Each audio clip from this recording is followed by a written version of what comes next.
षड्यंत्र की कहानियों के सारे स्रोत बंद हो गए।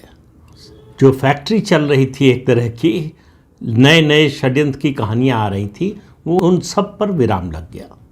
देवेंद्र फडणवीस महाराष्ट्र भारतीय जनता पार्टी के विधायक दल के नेता चुन लिए गए, यानी देवेंद्र फडणवीस ही होंगे महाराष्ट्र के मुख्यमंत्री। इसमें मुझे उस दिन से शक नहीं था जिस दिन उनका नाम उम्मीदवारों की सूची में शामिल किया गया, घोषणा की गई। अगर देवेंद्र फडणवीस को पार्टी मुख्यमंत्री नहीं बनाना चाहती रही होती तो उनको विधानसभा का चुनाव नहीं लड़ाती। ये मेरा बिल्कुल दृढ़ मत था। उसी दिन से कह रहा हूँ, जिस दिन ये घोषणा हुई थी, लिस्ट जारी हुई थी, उसी दिन मैंने कहा था कि देवेंद्र फडणवीस का मुख्यमंत्री बनना तय है अगर भाजपा के नेतृत्व में सरकार बनती है तो।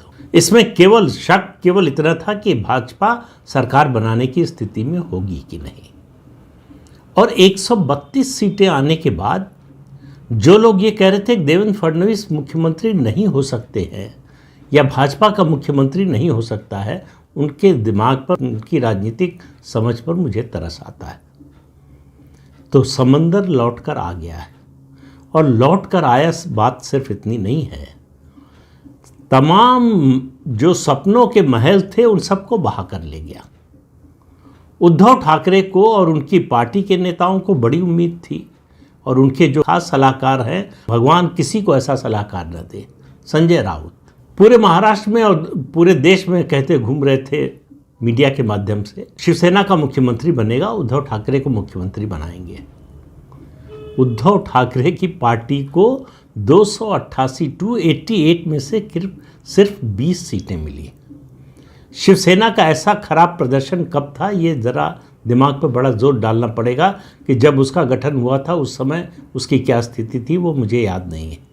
लेकिन शिवसेना का कम से कम पिछले 15, 20, 25, 30 सालों में तो ऐसा प्रदर्शन कभी नहीं रहा।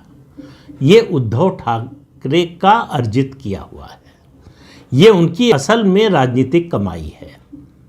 20 विधानसभा सीटें, और वो भी गठबंधन में, अकेले नहीं। अकेले लड़े होते तो पता नहीं कोई विधायक बनता कि नहीं उनकी पार्टी से, लेकिन उसकी बात आज नहीं कर रहे। देवेंद्र फडणवीस को लेकर तरह तरह की कहानियां चल रही थी। कुछ मतलब इतने अति आत्मविश्वासी और उम्मीद से सराबोर लबालब लोग थे जिनको दो तरह की उम्मीदें थीं। एक ऐसा वर्ग था, मैं तो सोचकर हैरान होता हूं उनकी समझ पर, जिनको लग रहा था कि इस नतीजे के बाद भी भाजपा की सरकार नहीं बन सकती है।